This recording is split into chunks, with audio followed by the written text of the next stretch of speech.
끊임없이 개혁하라는 제목으로 하나님 말씀을 증거하도록 하겠습니다. 2023년이 이제 하루도 채 남지 않았습니다. 오늘 달력을 보면 1년 중에 가장 가벼운 날이 오늘입니다. 1월 시작될 때 12장이었던 달력이 한 달이 지나가면서 한 장씩 없어지고 이제 딸랑 한 장이 남아있는데 그 한 장에서도 날짜를 표시하는 의미 있는 날이 단 하루밖에, 오늘밖에 없습니다.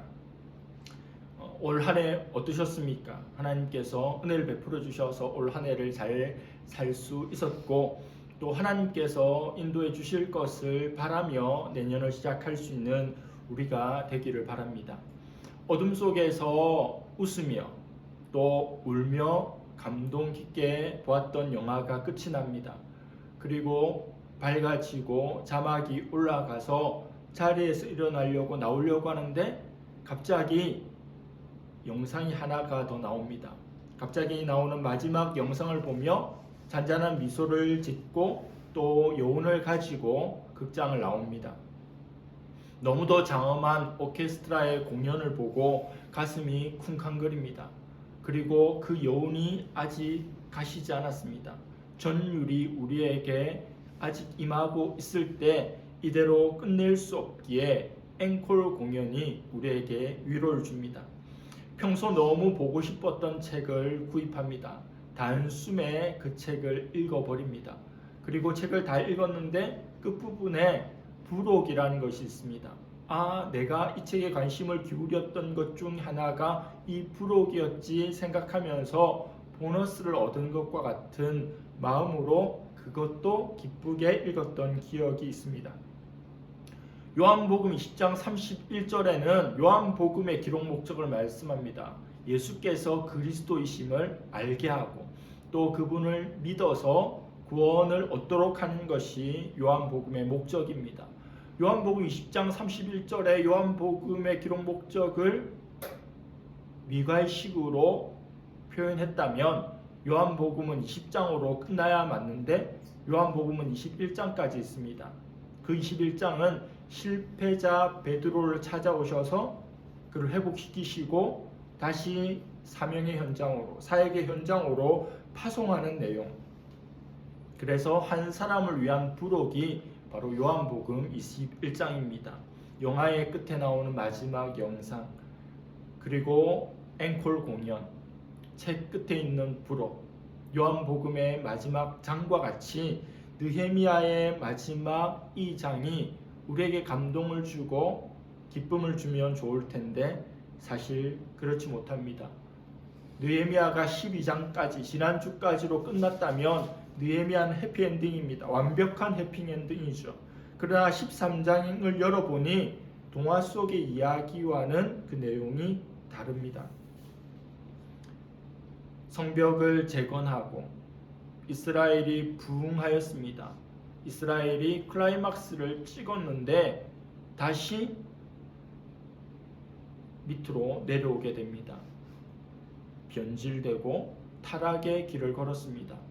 느헤미야가 꿈을 가지고 비전을 시작으로 기도하고 준비하여서 기승전결을 향해서 달려갔고 가면 갈수록 그 벅찬 간격들이 있었습니다. 이스라엘 백성들이 새로운 언약을 맺었습니다. 11조를 내겠습니다. 안식일을 지키겠습니다. 이방 결혼을 하지 않겠습니다. 그리고 예루살렘 성에 와서 거주할 사람도 뽑습니다. 지도자들이 오고 리더들이 앞장섭니다. 자원하고 제비 뽑습니다. 그리고 예루살렘 성벽 봉헌식이 그 거룩한 예배가 하나님 앞에 드려집니다. 그것으로 정말 끝나면 좋은데 감추고 싶은 역사의 한 장면이 소개됩니다. 오늘 본문의 배경은 느헤미야가 바사의 수상궁으로 갔다가 두 번째로 총독의 임기를 맡고 온 때입니다. 개혁자인 느헤미야가 끊임없이 개혁하고자 했던, 뿌리 뽑고자 했던 그 악이 다시 고개를 쳐들고 있습니다. 사실 성경에 끊임없이 등장하는 특별히 구약 이스라엘 백성들을 보면 아니 인간이 어떻게 저럴 수가 있을까? 하나님을 보고 하나님의 음성을 듣고 하나님의 은혜와 용서와 사랑을 그토록 받으면서도 어떻게 계속 저런 죄를 지을 수 있지? 똑같은 악을 행할 수 있지라고 생각하지만 오늘을 살아가는 우리도 별반 다르지 않습니다. 거듭해서 악을 행하는 것이 우리의 모습과 너무도 닮아 있습니다. 베드로후서 2장 22절은 이렇게 말씀합니다. 참된 속담에 이르기를 개가 그 토하였던 것에 돌아가고 돼지가 씻었다가 더러운 구덩이에 도로 누웠다 하는 말이 그들에게 응하였도다.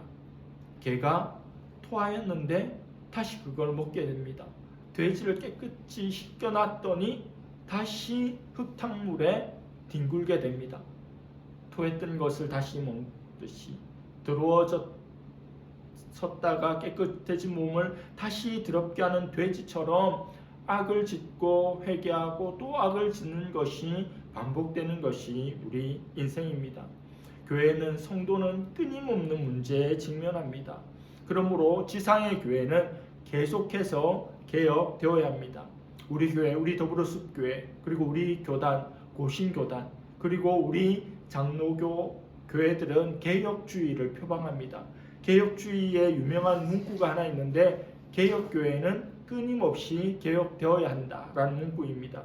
개혁교회인데 우리는 개혁교회인데 이 개혁교회는 한번 개혁했다고 되는 것이 아니라 끊임없이 끝까지 개혁해 가야 한다는 겁니다. 한번 개혁하면 끝이 아니라 또 죄가 들어오고 또 문제가 생기고 또 개혁하고 또 개혁하고 끊임없이 개혁하는 것이 이 땅의 개혁교회이고 이 땅의 성도입니다. 오늘 말씀에는 이스라엘에게 마지막으로 나타났던 그 전에 행했던 죄들의 발생 그리고 느헤미야가 그것을 다루는 내용이 나옵니다. 첫 번째는 4절부터 9절까지인데 적대 세력을 축출함으로 성전을 정화하는 모습입니다. 느헤미야가 예루살렘 성벽을 완성하고 하나님께 봉헌식을 마치고 바사의 수상궁으로 돌아갑니다. 그리고 두 번째 임기를 맞아서 다시 예루살렘으로 수년 만에 돌아오고는 충격을 받습니다. 왜냐하면 도비아라는 사람 기억하죠. 이 도비아라는 사람, 암몬 사람 도비아라는 사람이 하나님의 성전의 뜰에 큰 방을 차지하고 자기의 세관, 자기의 물건들을 거기다 갖다 놓은 겁니다. 이스라엘은 영적으로 부흥했습니다. 예전의 죄와 단절하고 결별했습니다. 그리고 개혁을 이루어냈습니다. 그런데 수년 후에 느헤미야가 다시 돌아와서 보니 기가 막힌 일이 일어났던 거죠. 이스라엘을 대적하였던 여호가 올라가도 무너져 내릴 거라고 우리를 업신여겼던 도비아가 하나님의 성전 안에 또아리를 틀고 자기 공간을 확보한 겁니다. 도비아가 과거에는 이스라엘을 조롱합니다. 또 무력으로 공격하기도 했죠. 그런데 수년 만에 돌아와서 된 일을 보니 도비아의 전략이 바뀐 겁니다. 아, 강하게 나가서는 안 되는구나. 위협한다고 조롱한다고 되는 게 아니구나. 그럼 어떻게 하지? 어떻게 내가 살아남지? 어떻게 쫓겨나지 않지? 아, 권력자들과 관계를 가져야 되겠구나. 최고 권력자, 상류층과 교류를 해서 친하게 지내야 되겠다는 생각을 하게 됐던 겁니다. 그래서 대제사장 엘리야십과 매우 가까운 관계를 가지게 되고 성전에까지 영향을 미치게 된 겁니다. 그리고 정략 결혼을 통해서 예루살렘에서 막강한 권력의 위치에 우뚝 솟게 된 겁니다. 이 일이 대제사장 엘리야십으로부터 일어난 일이라는 것을 느헤미야가 듣고 너무 큰 충격을 받고 또 크게 상심합니다. 예전에도 살펴보았던 것처럼 우리를 가장 아프게 하는 것은 외부의 적이 아니라 우리 내부의 사람입니다. 우리 편이 나를 힘들게 하고 아프게 합니다.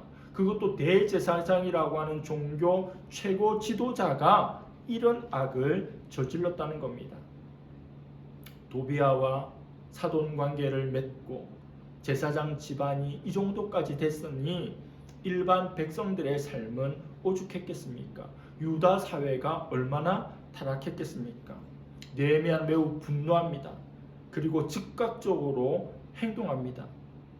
도비아의 가구들을 그 방에서 모조리 꺼집어내어서 던져버립니다. 또 그 방에 정결의식을 합니다. 그 방을 깨끗이 청소합니다. 그리고 그 방에 원래 있었던 성전의 기물들, 제사 기물들을 가지고 와서 다시 그 방에 들여놓습니다. 느헤미야의 행동은 총독이긴 하지만 매우 과감한 행동입니다. 제가 최근에 서울의 봄이라는 영화를 보았는데 정말 오랜만에 N차 관람을 했습니다. 극장에서 2번 돈을 주고 영화를 보았습니다. 그 전에 어떤 영화를 N차 관람했는지 생각도 나지 않을 정도로 드문 일이죠. 그만큼 감동이 있고 또 의분이 일어나는 영화입니다. 그 영화 이후에 우리 김영삼 대통령께서 하나회를 어떤 누구도 선도할 수 없었던 그 육군의 사조직인 절대 권력인 하나회를 싸그리 없애버리는 계획을 단호하게 단행했죠. 김영삼 전 대통령께서 다른 어떤 일을 했는지는 전혀 생각이 나지 않지만 하나회를 척결했다. 그것은 기억이 납니다. 느헤미야는 최고 권력자에게 이 일을 하는 것 결코 쉬운 일이 아닙니다. 그거는 매우 모욕적인 일이었을 겁니다. 정치적으로도 굉장히 부담스러운 일이기도 합니다. 그러나 조금도 망설이지 않고 마땅히 해야 할 그 일을 합니다. 마치 신약시대 예수님께서 성전을 청소하셨던 것처럼 성전에서 장사하는 이들을 채찍으로 치시며 그 장사꾼들을 쫓아내시며 성전을 정하신 것처럼 느헤미야가 이 일을 행했다는 겁니다. 도비아는 영적으로는 악한 마귀를 상징합니다. 우리가 하나님이 일을 하려고 하면 마귀가 가만히 있지 않습니다. 처음에는 사자와 같이 우는 사자와 같이 우리를 위협하고 공격합니다.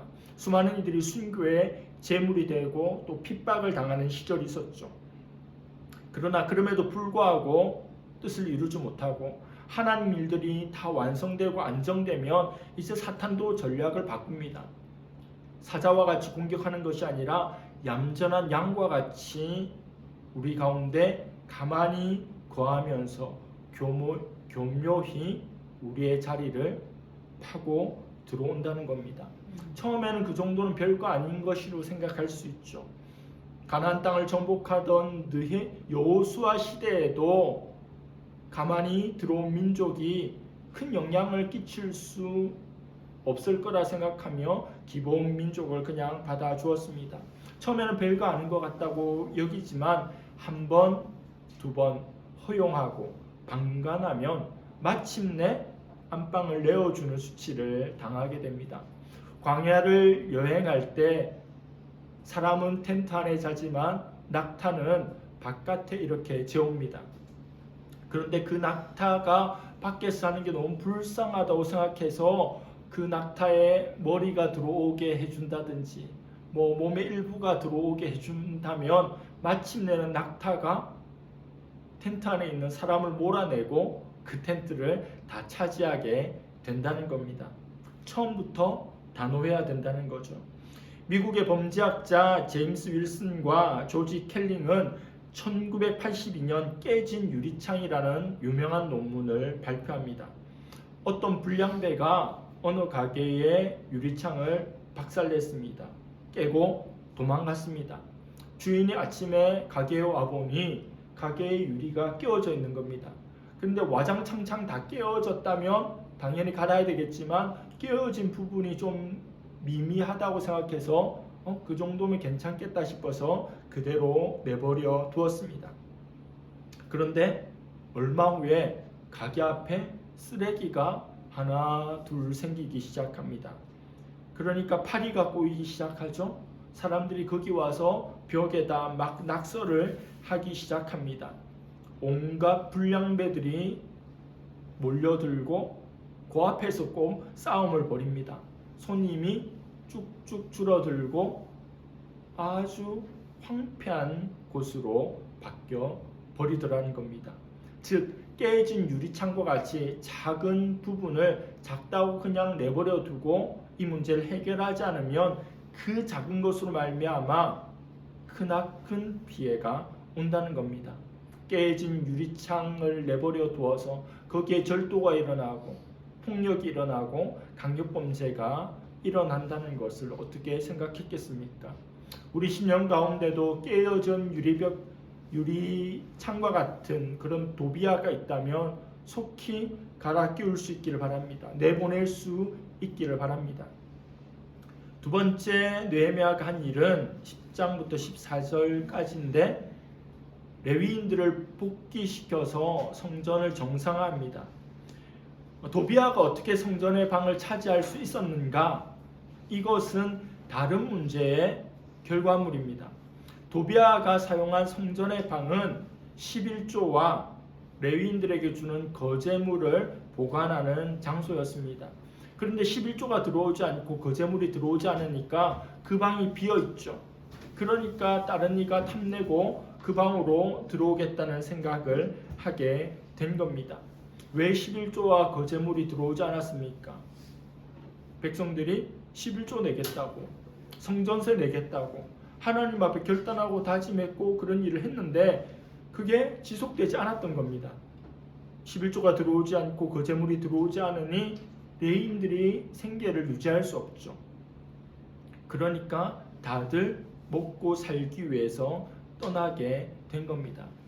느헤미야는 유대 관원들을 불러서 성전에 대한 마땅한 사역을 하지 못한 것을 책망합니다. 하나님의 명령을 따르지 않고 백성을 바로 인도하지 않았기에 이런 일이 발생했다고 그들을 책망합니다. 느헤미야가 레위인들을 불러서 그들을 다시 제자리에 세웠고 백성들이 다시 곡식과 새 포도주와 기름의 11조를 내게 됩니다. 도비아의 물건들이 나가고 정화된 그곳에 다시 11조와 거제물들이 쌓이게 된 겁니다. 교회에서 사역하는 목회자들에게 주는 돈을 월급이라고 하지 않죠. 사례라고 하는 겁니다. 그들이 하고 있는 사역에 대한 감사의 마음으로 사례를 드리는데 이것은 당신이 이만큼 일했으니 그만큼 우리가 줍니다가 아니라 당신이 우리에게 사역을 펼치고 우리를 목양하니 우리가 목회자의 생활을 책임집니다라고 하는 의미로 사례를 드립니다. 교회 재정의 상당 부분이 이 사회에 들어갑니다. 인건비이기 때문에 그렇죠. 그런데 그런 형편이 안 되는 교회는 목회자가 목회만 온전히 할 수가 없습니다. 그러면 다른 일을 할 수밖에 없고 이 일에 집중할 수 없죠. 그러면 결국 교회가, 성도가, 하나님 나라가 손해를 보고 마이너스가 되는 겁니다. 여러분 11조와 여러분들의 헌금 생활은 어떻습니까? 돈을 사랑함이 일만하게 뿌리라고 하죠. 저녁 뉴스에 등장하는 수많은 뉴스들 가운데 대부분은 돈과 관련된 것을 아실 겁니다. 마르틴 루터가 돈 지갑이 회개해야 진정한 회개라고 했던 것처럼 돈이 이 세상의 신이 되고 만몬이 다스리는 이 세상에서 돈을 신으로 믿는 것이 아니라 물질로 부리며 거기에서 자유롭고 하나님께 즐거이 들을 수 있기를 바랍니다. 세 번째 느헤미야가 한 일은 15절부터 22절까지인데 바로 안식일 준수를 손대었습니다. 이스라엘 백성들이 또 안식일을 어겼습니다. 이스라엘 백성들이 평상시에 하는 것처럼 안식일에 장사를 해서 이익을 얻습니다. 이것은 오늘날에도 고민거리지만 그 옛날에도 참 쉽지 않은 일입니다. 주일에 쉬면 수입이 없으나 주일에 장사하면 수입이 있는 겁니다. 주일에 쉬면 논밭이 엉망이 되지만 주일에 일하면 관리할 수 있다는 생각을 하는 겁니다. 인간의 욕심을 내려놓아야 안식일에 안식할 수 있습니다. 하나님께서 나를 책임져 주시고 인도해 주실 것이라는 믿음이 있어야 안식일에 쉴 수가 있는 겁니다. 우리의 영혼도 육신도 새롭게 하며 충전할 수 있는 안식일, 이것이 이스라엘에게 그토록 중요한 것입니다. 이 안식일이 무너지면 일주일에 단 하루 이 쉬는 날이 무너지며 쉬지 못하면, 안식하지 못하면 나라의 운명이 위태로워집니다. 아니, 군인들이 전쟁에서 나라를 지켜야 나라가 지켜지고 싸워 이겨야 나라를 지키는 것이지, 어떻게 안식일에 장사 안 하고 쉰다고 나라가 지켜지는 겁니까? 그것이 하나님 나라입니다. 그것이 영적인 나라입니다. 그것이 이스라엘입니다. 총칼로 지키는 나라가 아니라 하나님의 말씀을 지키는 것. 하나님을 믿고 내가 안식하면 하나님께서 우리나라를 지켜주신다는 겁니다. 느헤미야는 문제를 꾸짖습니다. 조처를 취합니다. 금요일 저녁부터 시작되는 안식일에 성문을 닫아버립니다. 장사라고 하는 것이 물건이 오가고 수입과 수출이 이루어져야 하는데 닫아버리고 경비를 세워둠으로 성 안에 누가 들어오지 못하게 합니다. 우리 아파트에 들어올 수 없도록 문이 다 닫혀 있다면 당근 거래를 할 수 있겠습니까? 할 수 없죠. 그렇게 안식일에 장사하지 못하도록 시스템을 느헤미야가 바꾸어 놓았습니다. 그리스도인들이 이 세상을 살아갈 때 개인적인 신앙 또 윤리적인 결단 권면도 필요하지만 어떤 때는 사회의 시스템을 손보는 것, 이 문제를 해결하는 것도 참으로 필요한 경우들이 많이 있습니다. 18세기 영국의 위대한 정치가인 윌리엄 윌버포스는 영국의 양심이라는 별명으로 불렸습니다.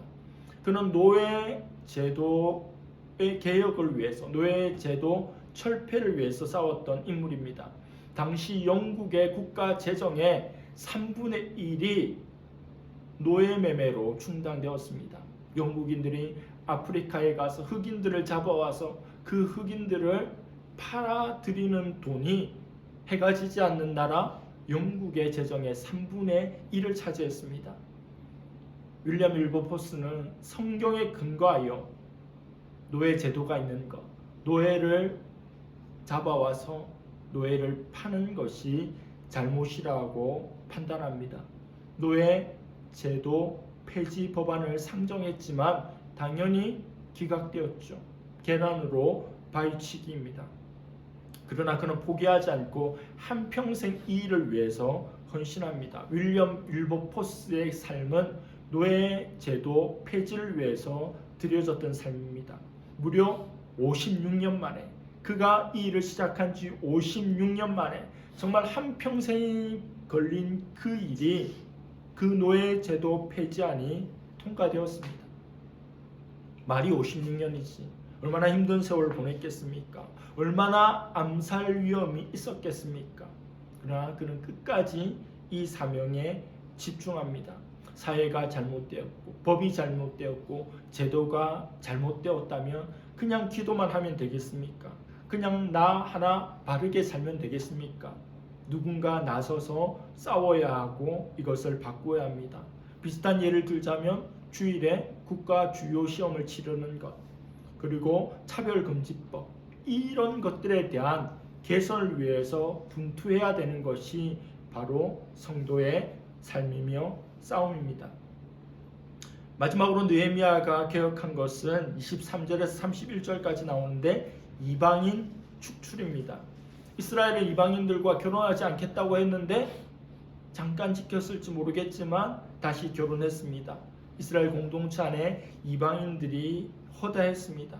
이방 사람과 결혼해서 자식을 낳았는데 그 자식들이 히브리 말을 못하는 지경에 이르렀습니다. 미국에 있는 교포 2세, 3세들 한국 사람입니까? 미국 사람입니까? 그들은 미국 사람입니다. 우리하고 똑같이 생겼지만 그들은 미국 사람이에요. 한국인인지 미국인지를 판단하고 결정하는 것은 외모가 아닙니다. 그의 정신이죠. 그의 생각입니다. 또 그 정신이 얼이 담긴 언어입니다. 2세, 3세 보면 제가 이스라엘 갔을 때 미국에서 이스라엘이 가는 팀에 조인해서 저희 교회에서 저하고 또 한 목사님이 같이 조인해서 갔는데, 거기 미국에 오신 분들은 1세대 되죠. 그 자녀, 딸이 20대 딸이 왔는데 한국말을 전혀 못하는 거예요. 한 목사님이 저희하고 식사하면서 좀 보라고, 한국말 못한다고. 한국말 못하는데 한국인이라 할 수 없겠죠. 이방인과 결혼하여서 히브리 말을 못하는 이세들이 태어난 걸 보고, 이세들이 있는 걸 보고 느헤미야가 기가 막힙니다. 느헤미야가 백성들을 책망하고 저주합니다. 몇 사람을 때립니다. 머리털을 뽑아버립니다. 느헤미야가 지금까지 보여줬던 모습 가운데 가장 과격한 모습입니다. 얼마나 화났습니까? 머리털도 많지도 않은데 그 머리털을 뽑아버립니다. 그토록 분노한 거죠. 이렇게 해서라도 악을 근절시키고자 했던 겁니다. 말씀의 결론을 맺겠습니다. 오늘 말씀은 11조, 안식일 준수 등 전혀 새로울 것이 없는, 이미 느헤미야를 다루면서 충분히 보았던 문제인데 그 문제가 또 수면 위로 올라왔고 그 문제를 또 느헤미야가 해결했습니다. 느헤미야는 기도했고 일했고 끊임없이 문제와 싸우며 결국 개혁을 이루어냈고, 또 문제가 머리를 들자 또 개혁을 이루어내었습니다. 마지막까지 느헤미야 13장까지 개혁을 위해 달리는 느헤미야, 개혁을 위해 싸우는 느헤미야를 보면서 포기하지 말아야 한다는 메시지를 우리는 보아야 합니다. 느헤미야는 결코 포기하지 않습니다. 사명을 가진 사람은 결코 포기하지 않습니다. 무너져 내리면 다시 세우면 되고, 넘어졌으면 일어나면 되는 것입니다. 나 자신에 대해, 우리 가정에 대해, 조국 교회에 대해, 이 나라에 대해 포기하지 말아야 합니다.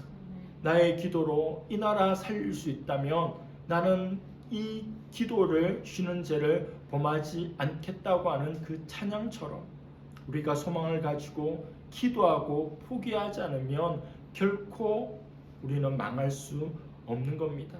그리고 개혁의 원리를 한 가지 보아야 합니다.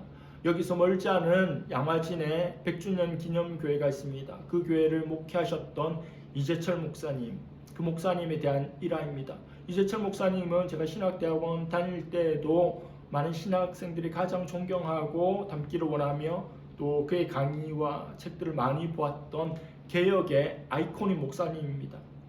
그 목사님에 대해서 기자가 이런 질문합니다. 아니, 목사님 어떻게 그렇게 개혁적이세요? 이렇게 질문했습니다. 그러자 이재철 목사님이 이렇게 말씀합니다. 사람들이 나보고 개혁자다, 개혁이다 이야기를 하는데 나는 하나님 말씀대로 할 뿐인데 사람들은 나보고 개혁적이라고 합니다. 난 내가 개혁한다고 생각한 적도 말한 적도 없습니다. 그냥 하나님 말씀대로, 그냥 그 말씀 있는 대로 하니까 개혁해야 합니다, 개혁해야 됩니다 하지 않아도 개혁이 된다는 겁니다. 성도에게 있어서 개혁의 시작, 부흥의 시작은 언제나 하나님의 말씀이어야 합니다. 자기 생각과 자기 고집과 자기 계획으로 점철된, 그렇게 한평생을 살아온 사람들이 누구의 말을 듣겠습니까? 자녀들이 부모의 말을 듣습니까? 부모가 자녀의 말을 듣습니까? 직장인들이 사장의 말을 듣습니까? 성도가 목사의 말을 듣습니까? 한평생 자기 뜻대로 살아갑니다. 오직 좌우의 날선 검보다도 더 예리한 하나님의 말씀이 그의 심령에 꽂힐 때, 그의 심령을 자르고 지나갈 때, 영혼 깊은 곳이 베일 때 자신의 생각을 내려놓고 하나님의 뜻을 따르게 됩니다. 느헤미야의 길고 긴 여정은 오늘로서 끝이 납니다. 새벽은 온 세상 사람들이 너무도 기다리는, 온 세상을 밝히는 너무도 아름다운 것이지만 직전에는 가장 큰 어둠이 있다고 하지 않습니까? 한 시대가 답답하고 어두울 때, 모두가 새벽을 기다릴 때, 그 새벽은 그냥 오지 않습니다.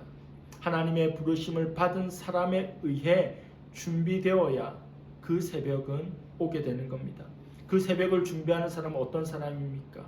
조용하지만 기도하는 사람, 기도하며 실천하는 사람, 진실하고 뜨거운 언어로 하나님의 백성들의 가슴에 불을 지르는 사람, 하나님 일을 방해하는 대적들에 대해서 강하고 담대하게 무찌르고 나아갈 수 있는 사람, 그 사람이 바로 저와 여러분들이 될 수 있기를 간절히 바랍니다.